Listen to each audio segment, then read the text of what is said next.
أقيمت اليوم الاثنين قرعة كأس إفريقيا 2025 التي تستضيفها المغرب، وأسفرت عن مجموعات قوية ومواجهات مرتقبة.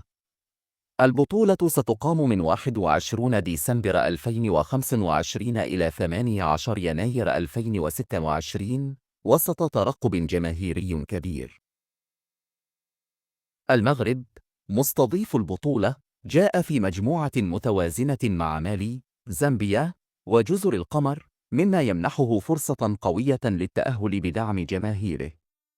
مصر جاءت في مجموعة صعبة مع جنوب إفريقيا، أنغولا، وزيمبابوي، حيث يتوقع أن تكون المنافسة محتدمة على صدارة المجموعة بين مصر وجنوب إفريقيا. نيجيريا وتونس اجتمعتا في مجموعة قوية مع أوغندا وتنزانيا، ما يفتح الباب أمام منافسة شرسة على التأهل. أما السنغال، بطلة النسخة السابقة، فجاءت في مجموعة متوازنة مع جمهورية الكونغو الديمقراطية، بنين، وبوتسوانا، وتبدو مرشحة بقوة لتصدر المجموعة.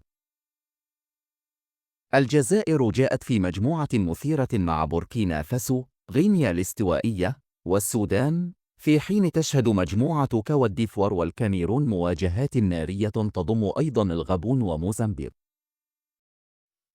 المواجهات المنتظرة تشمل صدامات مثل مصر وجنوب إفريقيا، نيجيريا وتونس، والجزائر ضد بوركينا فاسو، بالإضافة إلى مواجهة كوت ديفوار والكاميرون التي قد تكون الأبرز.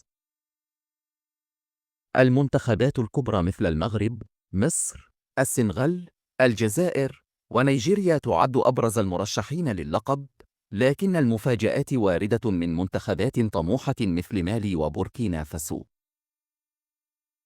البطولة تعد بالكثير من الإثارة والمتعة الكروية، ويبقى السؤال: من سيرفع كأس إفريقيا في هذه النسخة؟